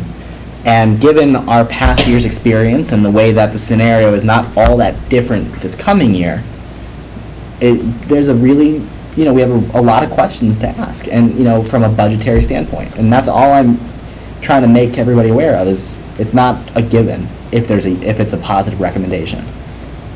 And the committee itself recognizes that and appreciates that. It's unfortunately the fact of life of, taxes and where we are and what we're limited to. And I think the committee the members of the committee are all very well aware of the budget situations, but felt strongly that we need to do due diligence to Absolutely. research it and see where we are. Yeah, I mean, I think the biggest struggle that we've had in past years when we've been approached for this type of thing has been, we don't know if it's feasible. And to have a definite sort of, we know it's feasible, how do you implement it? I mean, Exactly. it's a two-pronged question. So if we know it's feasible, how do we implement it? And that's the challenge that this committee has to face. And it's not only our committee in our town, in doing the research, numerous like communities in the state are struggling with the same thing. Mhm. They've, made recommendations, they've done their research, and those are things that are cut in their initiatives and their budgets because of the cost to implement. Well, I hope this isn't a new discovery for anybody on this committee. Anything we propose costs money, just about everything. So, I mean, that goes without saying, we're going to have to look at the economics of it. All Absolutely. right, let's have my say on it. Kim? I just want to, I was very impressed, I was very impressed today with we've only met twice, and we've had unbelievable amount of research in the 1 week. So I'm encouraging all the parents and community that comes on the 22nd to do some valid research as well. I've already talked to a few parents, and they're all telling me they're trying to rearrange their schedules to come. They're going to do their own research, bring it to the meeting. I encourage everyone to do that, because this is really the one time that we have before we can put our proposal together, before we get to school committee, and we want to get this, we're kind of on a fast time frame, so please, everyone come that is interested on the 22nd. Absolutely. Fantastic. We really are interested in people's input. As Janet said, there are so many factors that we have to look at, but it will help us immensely if we have parents there speaking to what their opinions are. Well, I'm looking forward to to the outcome, and I will be attending the forum just for my own benefit. Morbid curiosity. I think it would be helpful to mention some of the names of the like communities that we did a Oh. little bit of research with, because I think that helped me a little bit. I mean, I have my names here if you. Do you have yours I there? have the list right Feel free to here. read from your list. When Janet mentions like communities, like communities in Massachusetts are Easton, Hanover, Holliston, Littleton, Marblehead, Medway, Reading, Wayland, Wellesley, and Westwood. So those are just kind of some of the. The DESE takes similar communities, socioeconomic size of the community, and other factors, and they call them like communities. So we're looking at those throughout the state that have some of those attributes, so that we should be able to compare our educational programs, and they should be similar to those communities. And there are several of those communities who are in our same situation right now, who are looking at trying to implement full-day kindergarten next fiscal year. So, and some that have, and some that have failed. So it'll be, we can learn from them and don't have to reinvent everything. One of them even just opened a new high school last year, just like us, so. I think we, good people to look at. There you go. Very good. Okay. Anything else? Kindergarten committee? I'm good, thank you. Okay. Moving right along, we have 4 policies that will go up on the website first thing in the morning. Per school committee policy, these will stay posted to the district's website for the next 30 days for public input. Those policies are file EFDA, meal charging policy, file JICFD, bullying prevention policy, file GCIE, Sexual Abuse Training Policy, and file EBC, Emergency Plan Policy. Tonight, this requires no action on the part of the committee, and input on these policies should be provided at the end of 30 days. There's only 2 included in our packet. No, there's 4. Oh, I had 2 in mine. Bullying prevention. Under 8A. 8A. 8A, there I've got all 4 right here. 4. Oh, excuse me. It's Superintendent's report. I will say that The meal, 2 of these, bullying, sexual abuse. yep. I will say that 2 of these policies are existing policies and that there's proposed changes to them. On the bullying prevention policy, policy JICFB, the main proposal is to add the term "or staff member" after "student" in most cases, to include bullying to be members of staff and student. Correct. And the emergency plan policy EBC was one that the school committee passed last year, and maybe a little bit too quickly because we made some nurses angry when we required them to become first aid certified trainers. And so there's some changes to this policy that I know policy subcommittee made that are more in line with the spirit of what we were trying to do last year. Correct. Without the, without forcing certain individuals to go through tedious and long training and expensive training. So, like I said, requires no action tonight, and public comment by the school committee should be held for 30 days and made after we receive input from the public. Okay. And they will be provided to policy sub. How does the public make comments? Like I said, these, no, it's fine. These will be posted on the district's website for 30 days, longmeadow.k12.ma.us. For 30 days, there will be, public comment can be made. There should be a link provided to school committee email. There'll be a form. There'll be a form to fill out. Yeah. Okay. And then I'll give you a consolidated summary of whatever they've said. So, fun stuff. But definitely some good stuff. All right, next up, superintendent evaluation. We have a long agenda tonight. Do.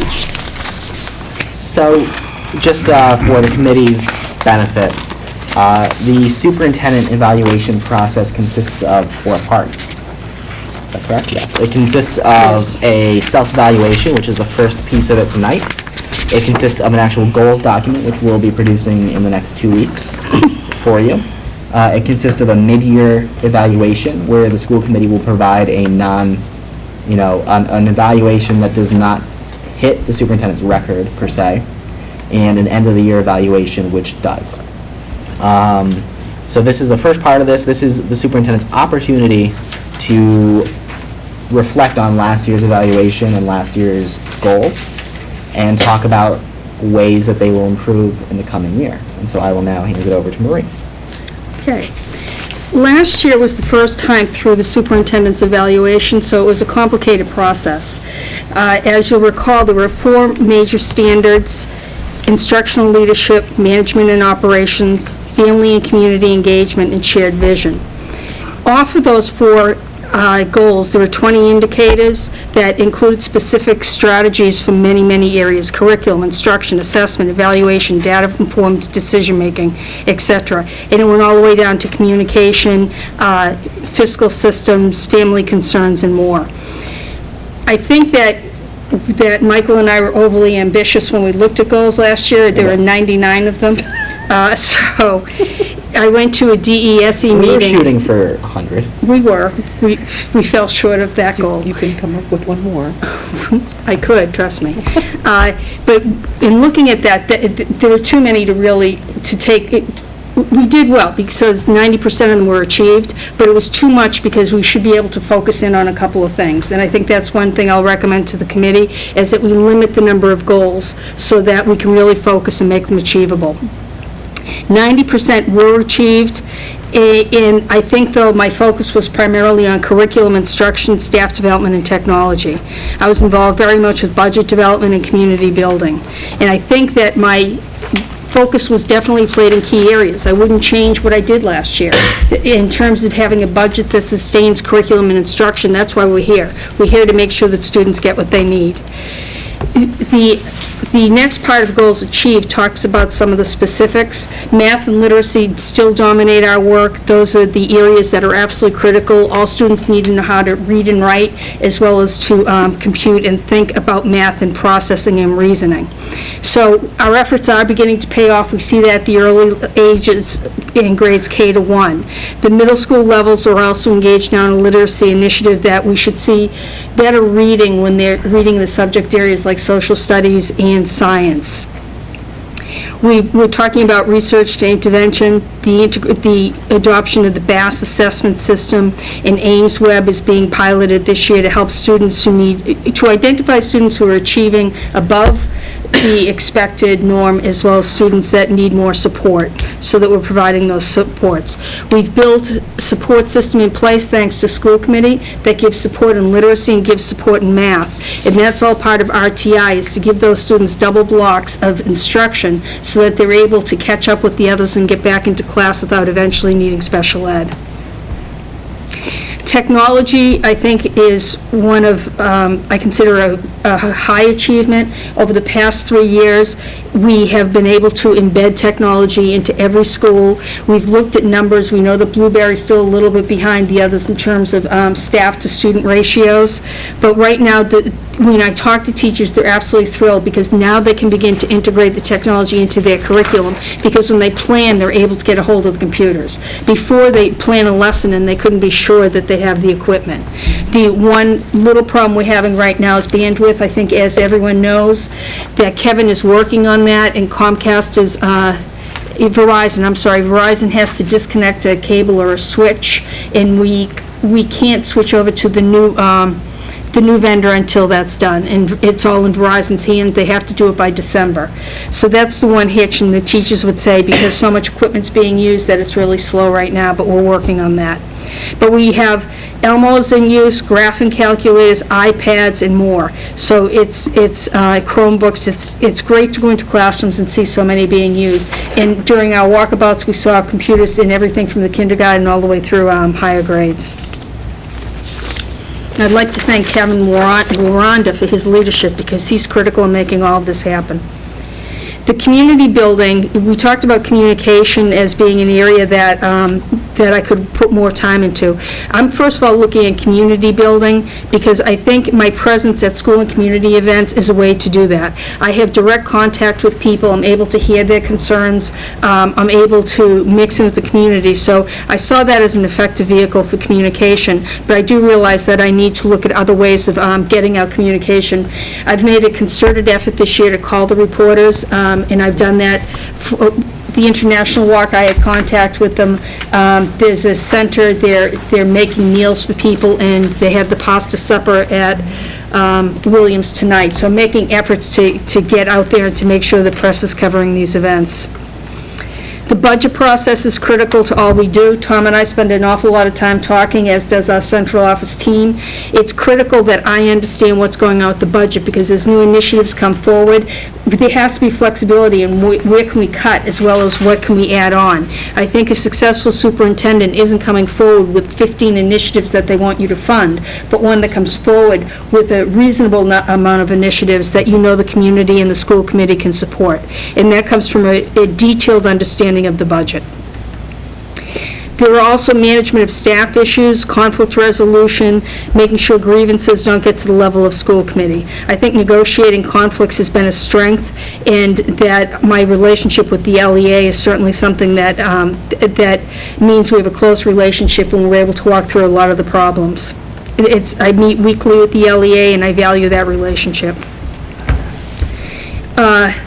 I think also in terms of conflict resolution with parents who come to me or issues there, I think I've been successful in managing those, so again, you don't have a lot of angry parents coming to your level. It's also in terms of staff incidents that result in termination of disciplinary action. I think the potential legal action is always there, and I think most cases have been resolved without litigation because of knowledge of the law, coaching principles, and skilled handling of meetings. Now the goal's not achieved, my favorite part. First, I put them down by indicator, what I had not done. So the very first indicator is foster a diverse workforce. And indicator 3A has to do with that, disseminating the article, unpacking the knapsack to staff, having principals hold discussions on the article, and work with the school committee on implementation of a communication plan. I don't know why that was in the same section, but it was. I think for diversity training, it's extremely important to do, but given the initiatives that we had last year, there was a conscious decision not to do that. We have literacy going on, we have math, we have professional learning communities and assessment, and it's not time to add something else to the staff's plate. So I stand behind that decision. I'm not going to push the envelope on that next year, this coming year. It's just too much for the staff. So that I understand I didn't accomplish, but it was conscious. Also, work with the school community in the implementation of a communication plan. I think that's a great idea, and that we should do that. What are our priorities? How do we want to communicate? What Diane and I are beginning to do is to save all the newspapers so that we can actually see how often we get press, so that we can give you a report mid-year and at the end of the year. Are we making it every week? Is Long Meadow Public Schools front and center to what's happening in the news? Provide a monthly letter to the newspaper. I have not done that. That's something I can certainly work on. I have increased my time on the blog, but I'll see if I can get that. I think what I'm trying to do instead of the monthly letters, just make sure they're covering all the stories that they need to cover. I think press one way or another, but I certainly can try to do more of that. Indicator 3D, clearly and effectively communicate to parents ongoing initiatives, meet with PTO presidents twice a year and visit PTOs and present the strategic plan. I definitely can do better in that area. I'll need to make plans to visit the PTOs as well as set up time with the PTO presidents to talk about what's happening. And I think that things like the kindergarten parent forum are ways to let parents know and get their input, and if there are other ways, I'd appreciate that feedback. How else can we communicate well about initiatives going on? That probably comes through sending an alert now, too. Write monthly, indicator 4 is a repetition, write monthly article, I have staff member write monthly article for Long Meadow News, and indicator 4E, write letters to the newspaper and articles to the staff, again redundant. So 2 key areas emerged as focal points when I looked at the data, and that's diversity and communication. I just talked about diversity, so I won't reiterate what I just said. But communication, 7 out of the 10 areas not completed of the 99 sub-goals are in the area of communication, so that's really an area I need to look at. One goal this year was to develop a communication plan with the school committee as well as to disseminate information to key groups. So it's important, I think that where the communication was strong is with the school committee, the school personnel, the teachers association, the administrative team, central office, parents, students, and community members. I made a point to go to finance committee to present our PowerPoint on the budget, which we hadn't done before. Went to the select board this year and presented a PowerPoint to talk about the budget and how that's intertwined with what our goals are. So in some ways, the communication was there, it's just not in the newspaper. Right. And I think that maybe we need to recognize that there's an awful lot of communication going on that are maybe behind the scenes or just in a different way. So I think that I still value being an instructional leader above everything else. To me, that's most important, that students are learning and achieving to the best that they can be. And everything that I do revolves around that, whether it's a staff member that needs to be addressed because of behaviors in the classroom, or whether it's developing a budget, or whether it's helping with staff development, but all of that is integral to what I do. It's important to have that vision and to work with our central office team, which we meet every week too, to build that shared vision so that we're all on the same page. Again, my focus rests directly where it should, successful student achievement. So while I only met 90 of my 99 goals, I feel that most important goals were addressed and met, but definitely communication is the last one of a major area that I'd like to focus on. Any comments from Marie? John? I'm just wondering if perhaps we need a part-time communications officer to do all those things. I mean, to type up and prepare a release every week so that there's a systematic feed of what's going on with the Long Meadow Public Schools. I mean, I for one would support that kind of an approach. There's a lot of slanderous stuff put out about the schools on Mass Live, for example. I don't know if we want to join them, but if we put out factual information on a consistent basis, I think it would go a long way towards making sure that people in town, especially the parents of children in the school system, knew exactly what we were doing, what we were discussing, you know, in a manner more than just, you know, something you have to rush to do. I think you're correct in saying your role as an instructional leader is paramount. So, but maybe adding a half, I'm just speculating here, a part-time, half-time position of communication officer. There's a number of schools in the area that are doing this, and maybe it's something we should consider. I'd like to see the school committee, thank you, John, I think that's very supportive of you. I'd like to see the school committee get that communication plan together to see if there's a way we could avoid the cost, because I'd rather the money going to where the students could use it. There has to be a way with this team that we could come up with something that would be cost-effective, and I think if the communications committee gets together, we'll have more sense on what that is and how we can divide it so that it's not just falling to one person. Okay. Anybody else? Well, my only comment is that we definitely tried to do too much last year. Definitely. You know, I think one of the things that's always kind of struck me about this evaluation tool is that it's very repetitive. And especially when you get towards the last 2 or 3 indicators, I know that we sat there and we were like, we already said we were going to do this. We already said we were going to do this. So I'm looking forward to this discussion in the next 2 weeks about how we proceed throughout the coming year. You know, like I said last year and the year before that, I think that you do an exceptional job, and I think your evaluations reflect that. And, you know, I'm appreciative of you knowing exactly where you need to improve. Because that sort of self-reflection is, you know, is really good to see in, you know, in anybody. So just the fact that you know where you are and where you need to do better means that we're going to do better. So Thank you. One challenge that, the way that this evaluation is set up, the chair sits down with the superintendent, and together we decide goals. I suggest goals, Michael approves of them, and then it comes back to the committee for approval. But Carla Baird from the DESE suggested that the superintendent do 4 to 6 goals. I'm just wondering what people think about that. Would that be too little to do 4 to 6 goals? I think it just depends upon what you incorporate within those 4 to 6. You know, I definitely think 99 was a bit much, but you're very ambitious. it didn't seem like that many when we were doing it. Really? But I think, you know, 4 or 6 major areas, and within those areas, there would be maybe some sub-goals. I think that would be realistic, given, you know, all that you've accomplished this year. You just don't want to sit 90 down on paper. Right. No. And I think that we need to try to at least hit every indicator.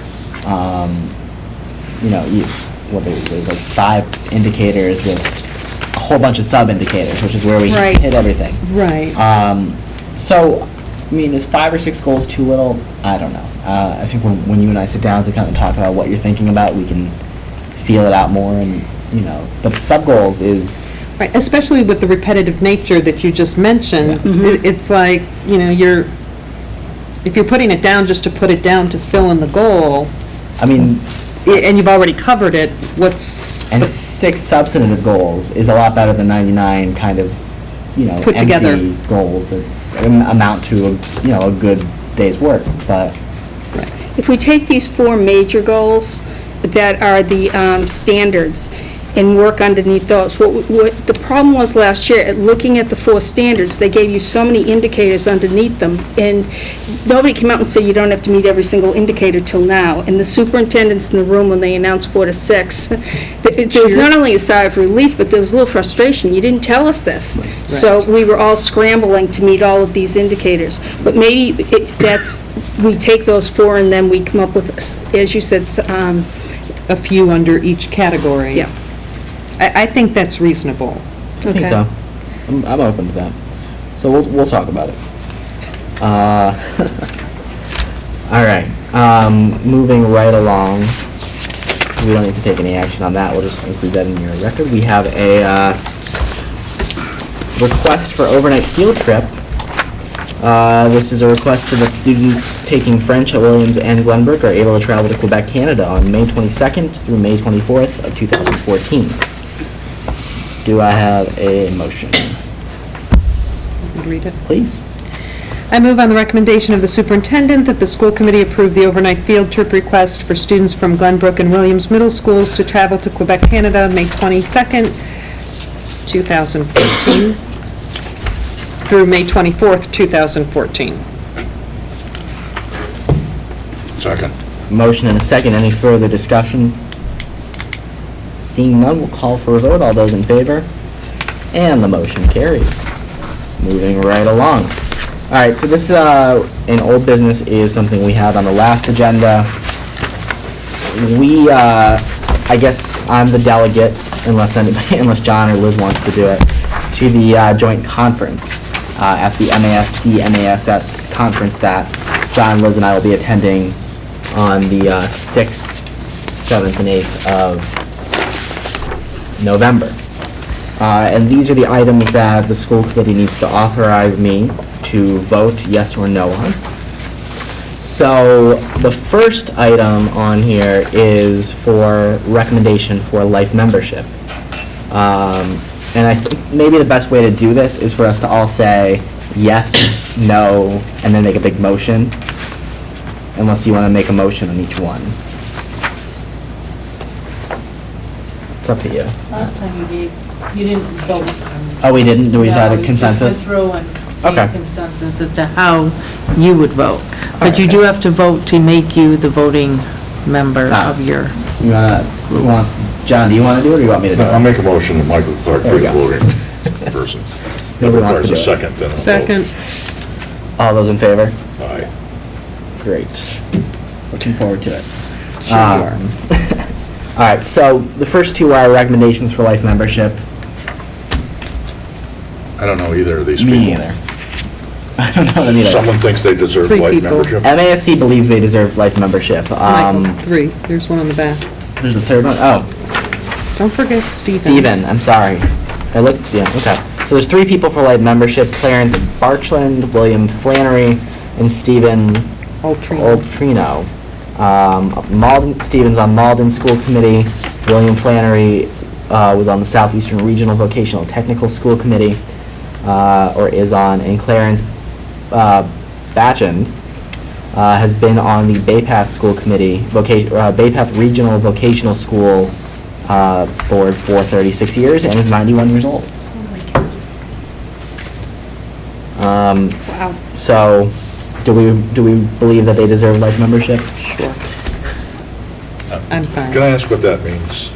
What it Like, means they don't pay dues? means they don't pay dues. But are they going to be in the leadership for No. the rest of their life? Or just, No, they get for the MASC, they get designated as life members. They don't have to pay to go to the conference, and they get a little special treatment, but nothing else really.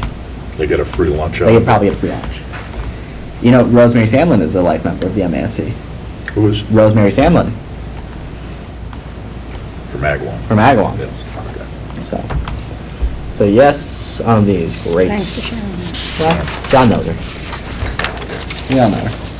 All right, report of the nominating committee. The nominating committee has recommended the following people for leadership positions, to John's point. They've nominated the president-elect, Patrick Frangamano from King Philip Regional. He's serving his 21st year as a school committee member, which he's done in 2 different towns. And he is president of the MASC and running for re-election. Also running for president is... No, he's president-elect. He's president-elect. Running for president is Anne Marie Kunga from Medford. And she's currently serving as MASC president-elect. to which she was elected at the 2012 Delegate Assembly. Is this not right? Oh, okay, so I guess there's a president-elect and a president? Okay, so Patrick is running for president-elect. My friend Jake Oliveira from Ludlow is running for vice president, and I would absolutely endorse Jake. I concur in that. I've worked with him. He's quite articulate. He knows his issues. Jake is a great guy. He serves on the collaborative board with me. And Jake has also been our regional MASC representative for at least my tenure on this committee. So Jake is definitely dedicated. And Patrick Murphy from Barnstable is running for Secretary Treasurer. So all these people have been nominated by the nominating committee, which basically I think secures the fact that they're going to be in these roles. And it doesn't seem like there's going to be a runoff. So are we going to support them? Sure. Okay. I'm fine with that. All right. How many resolutions are there? And then there's some resolutions that were recommended by the Resolutions Committee. And so the first resolution is funding for K through 12 transient student success. I'll be honest, I didn't read this one.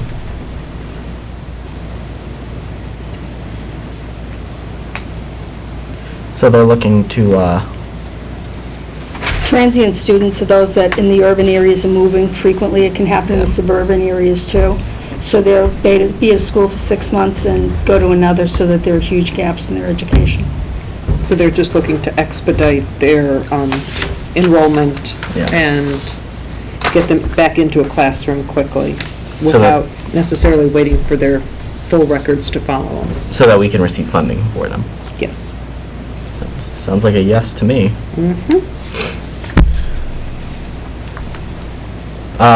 Resolution 2 deals with park, where they're asking that the Massachusetts Board of Elementary and Secondary Education has approved participation in park, but school districts that are participating in it are not receiving federal funding to prepare. And it looks as though they're asking that the Secretary of Education be asked to support funding these items. I support that. So. Okay. Resolution 3, teacher evaluation, submitted by the Resolutions Committee. Whereas all teachers are entitled to thorough, complete, and fair evaluations of their work by professional, experienced educators familiar with their work and qualified and trained to perform such evaluations. And whereas the time required to do such evaluations, including but not limited to pre/post observation conferences, formal observations, and unscheduled classroom visits with timely feedback, the development of individual annual goals and the documented strategies to achieve them, the review of applicable student achievement data, and the actual formative and summative evaluations is considerable, and whereas the cost of instructional leadership in the Chapter 70 formula is now limited to the principal and assistant principal positions or equivalent, and whereas how many service organizations treat its frontline employee determines its success, there is no service more critical than the education of a community's children. Therefore, be it resolved, the MASC supports enhanced leadership of all, is this the right page? Yeah, okay. Of all teaching staff to include trained and state administratively certified instructional leaders, department heads, supervisors with responsibilities for appropriate number of teachers, such that the heretofore mentioned supervisory and evaluative tasks can be effectively performed, and updated Chapter 70 formula to reflect the increased costs associated with enhanced leadership and supervision of all Massachusetts teachers. So, in other words, lobby the state to increase Chapter 70 funding to pay for increases in responsibility for staff members who have supervisory roles. I'd be nervous about that, because it sounds like they're mandating training, and that can be a touchy area. For example, you can go into a world language classroom, you may not speak the language, but you can tell if it's good teaching, and you can see what students are learning. But if everybody has to be trained, every principal and every assistant principal to understand every single subject, you'll have your administrators out of your building more than in them. So no? I would recommend no. If I could just comment, I think, wouldn't the chair of the foreign language department or world language department be the one who would be evaluating language teachers? So, I mean, if you handle that problem, I agree with you, there's a Yeah, problem. in a high school, but not a middle school. A middle school will be the principal or the assistant principal. Okay. So no? Especially because we're one of those districts that already has their evaluation implemented. So.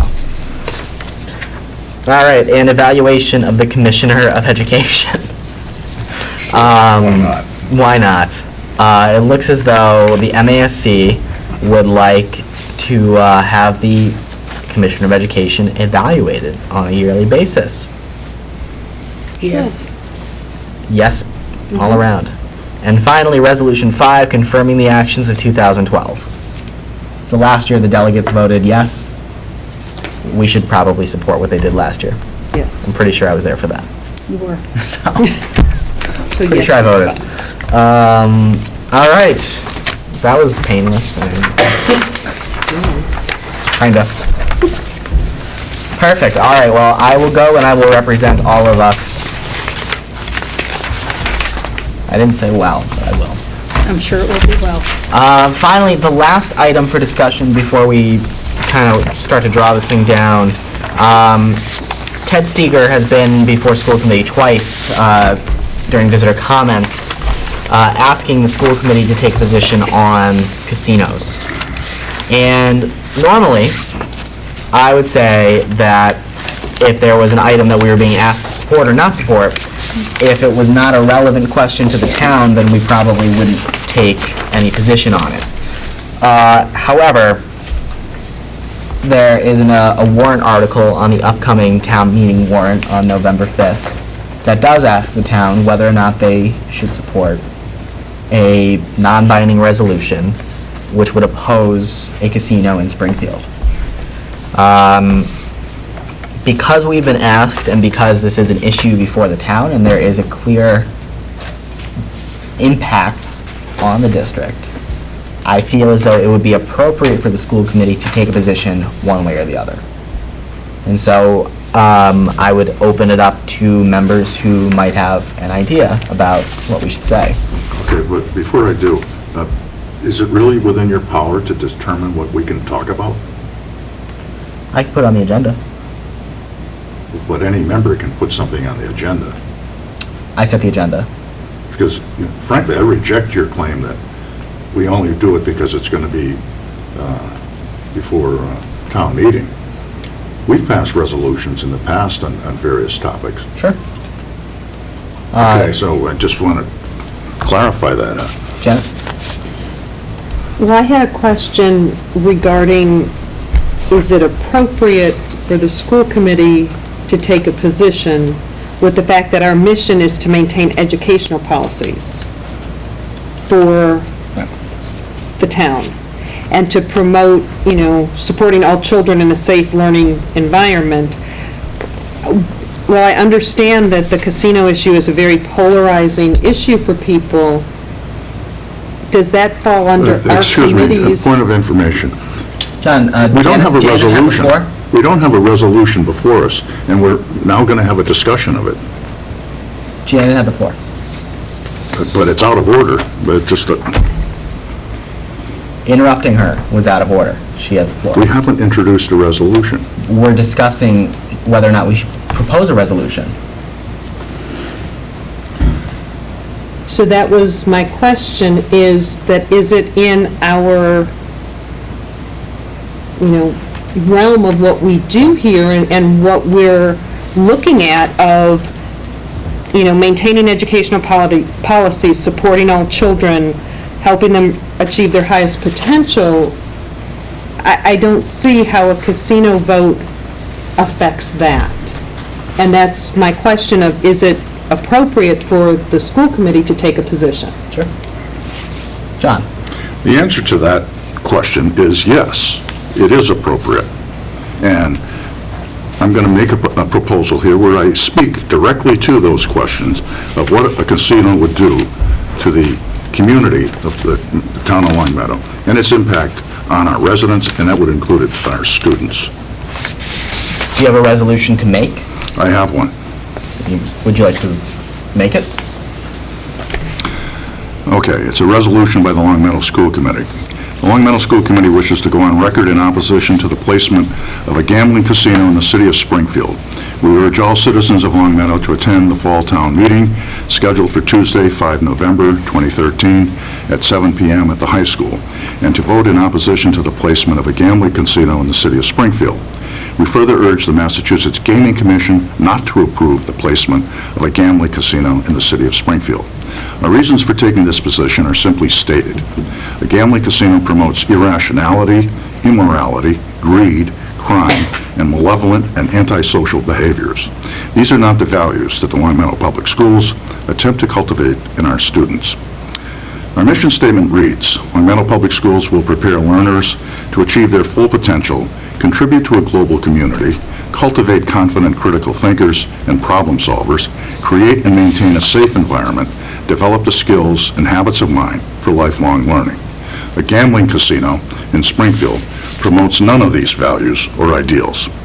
A gambling casino in Springfield would have a negative effect on Long Meadow property values, and this would have a malignant effect on our ability to support our schools in the manner that Long Meadow citizens have historically demanded and require for the education of our children. A gambling casino in Springfield will increase the amount of traffic on Long Meadow streets and highways. With the increase in traffic will come an increase in air pollution and the potential for an increase in the number of automobile accidents and injuries. This will also have a negative impact on our community and our property values. Given these concerns, the Long Meadow School Committee hereby goes on record in opposition to the location of a gambling casino in the city of Springfield. We urge the citizens of the town of Long Meadow to join us and let their concerns be known at Fall Town Meeting. Excuse me. A copy of this resolution will be forwarded to both the Select Board and the Massachusetts Gaming Commission. That's my proposal. Okay. Any thoughts?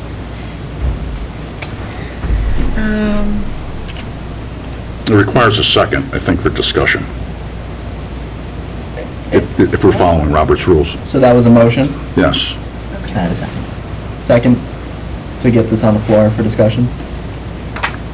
Okay. Go ahead, I'll second it. Okay. We have a motion and a second. I'm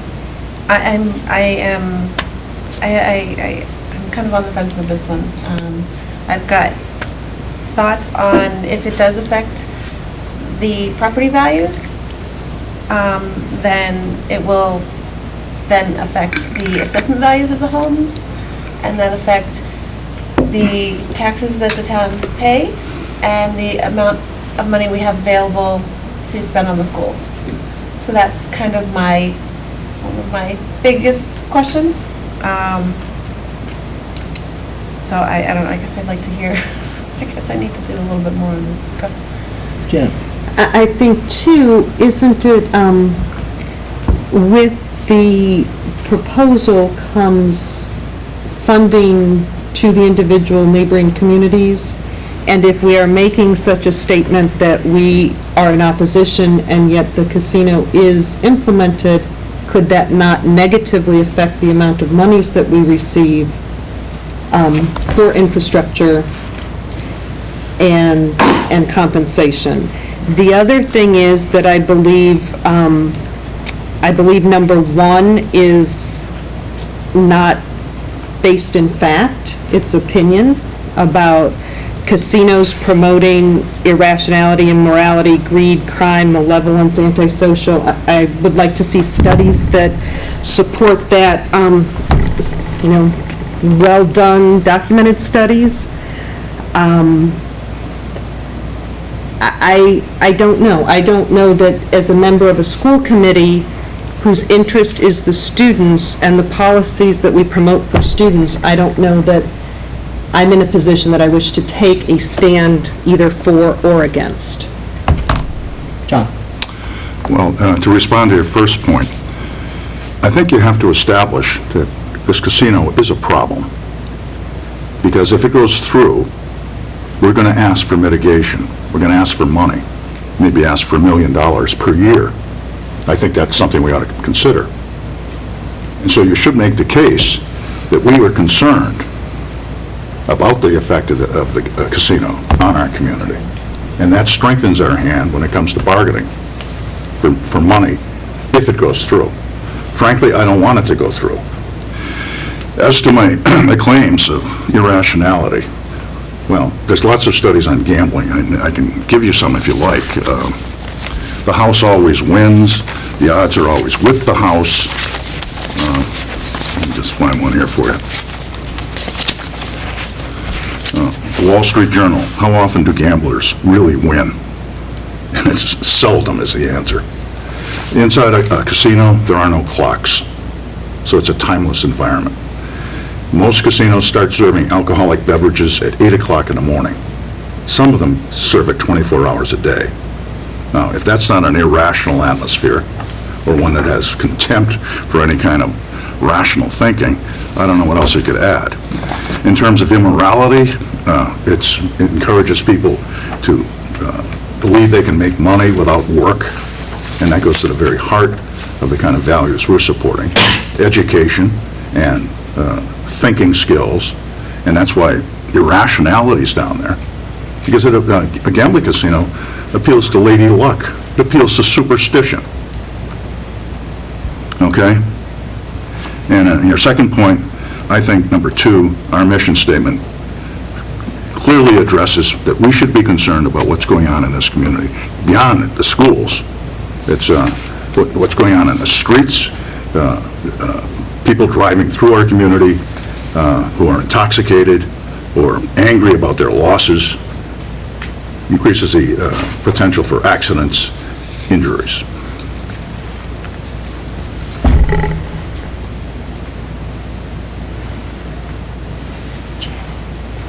Janet, sorry. I have a question. The mission statement that we read at the beginning of every meeting Yeah. does not match the mission statement that's in this resolution. So I'm questioning which mission statement. That's taken directly from the website. That's the districts, not the school committees. Okay. There are two Thank you. different mission statements. So this is not the school committee's mission statement. This is the district's mission statement, so that would need to be changed. Well, you want to say our district's mission statement reads, okay. Well, I mean, if you're, I wasn't aware that there was, this, I thought was what we have in the front here is just shorthand for it.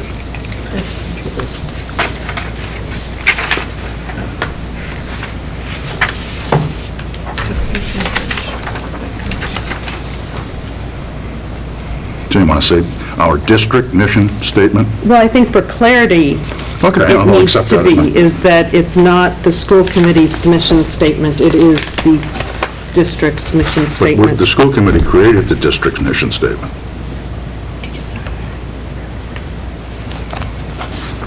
Okay. Isn't that correct? What's that? That we are the policy body that governs the district. Sure. Okay, so our district mission statement.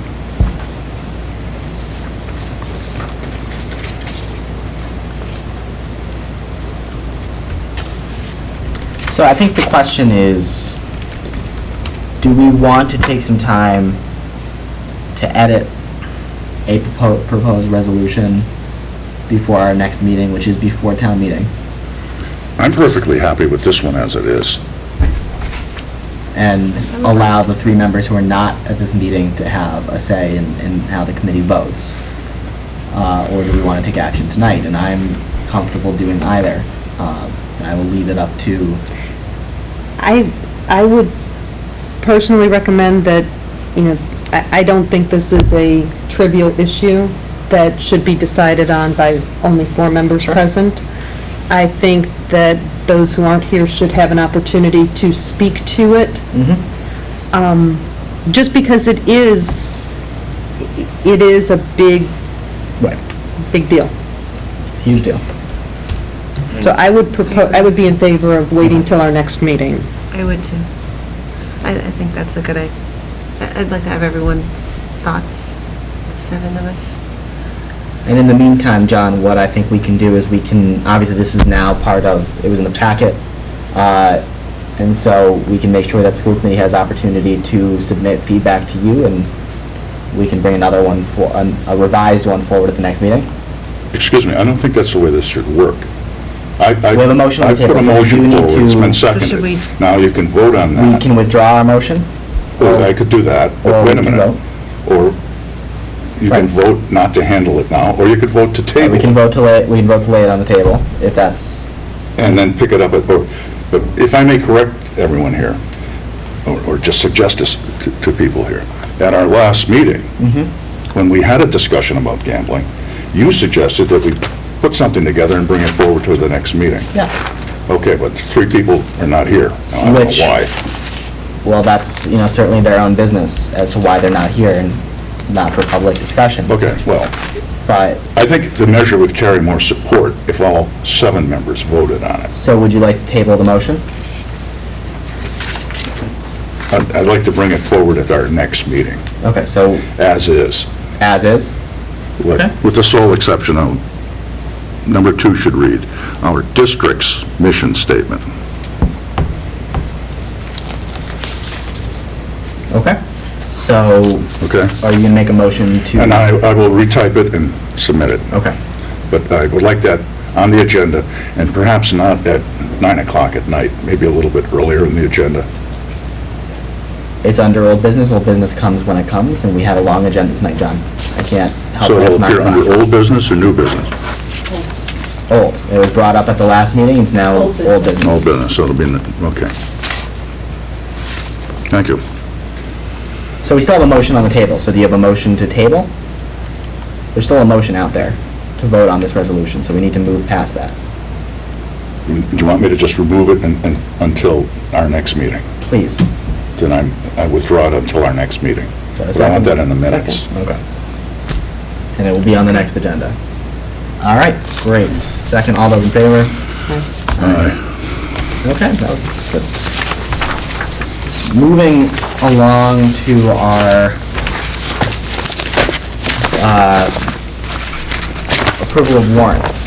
Okay. That is coming up right here. Okay, I move the school committee approve the warrant batch number 2200, school lunch fund, fiscal year 2014, dated 18 October 2012, in the amount of $1,492.77.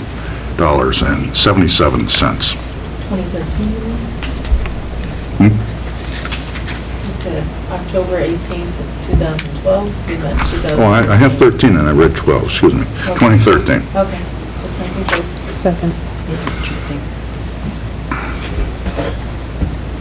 Michael? We have a motion and a second. All those in favor? And the motion carries. Okay, I move the school committee approve the warrant batch number 2201 of the Special Revenues and Grants Fund fiscal year 2013, dated 18 October 2013, in the amount of $7,109.39. Second. Motion and a second. All those in favor? Motion carries. I move that the school committee approve the warrant batch number 2202 of the General Operating Fund FY14, dated October 18th, 2013, in the amount of $535,884.32. I have to abstain. Okay, you can still second. Okay, second. Kim second too. Okay, I have a motion and a second. All those in favor? And the motion carries. Abstain. Any abstentions? One abstention. One abstention. Okay. Now, is that enough to pass it, though? Yes. Yes. The majority of the... Of the quorum? Quorum, yes. Not of the committee? Correct. Okay. Because he was in the warrant. Okay. Next, we're moving on to approval of minutes. Can I have a motion on the minutes from August 26th? I move that the school committee approve the minutes to the August 26, 2013 school committee meeting as presented. Second. I have a motion and a second. Any further discussion, comments, changes? Seeing none, we'll call for a vote. All those in favor? And the motion carries. The next one is a motion for the executive session minutes of August 26th, and I would ask that we just approve. I move that the school committee approve the executive session minutes to the August 26, 2013 school committee meeting as presented. Second. We have a motion and a second. Any further discussion? Seeing none, call for a vote. All those in favor? And the motion carries. Fantastic. Moving right along, we have a motion on the minutes from September 9th. I move that the school committee approve the minutes to the September 9th, 2013 school committee meeting as presented. Second. I have a motion and a second. All those in favor? Or any further discussion? I'm sorry. So, seeing none, we'll call for a vote. All those in favor? And the motion carries. I have a motion on the minutes from September 23rd. I move that the school committee approve the minutes to the September 23rd, 2013 school committee meeting as presented. Second. A motion and a second. All those in favor? Any further discussion? All those in favor? And the motion carries. And finally, I have a motion, can I have a motion on the executive session minutes from September 23rd, and I would ask that we just approve. I move that the school committee approve the executive session minutes to the September 23rd, 2013 school committee meeting as presented. Second. I have a motion and a second. Any further discussion? Seeing none, we'll call for a vote. All those in favor? And the motion carries. Finally, we do have an executive session. Can I have a motion to adjourn into executive session for purposes of... Are we reconvening into open session? And to reconvene, yeah. And to reconvene. I move that the school committee adjourn into executive session for the purpose of strategy as it relates to litigation to reconvene into open session. This motion requires a roll call vote. Do I have a second? Second. This motion requires a roll call vote. All those in favor? Aye. Aye. Aye. Aye. All right. Thanks so much for watching. We'll be back on Monday, September 28th at 7 o'clock p.m. Have a great night.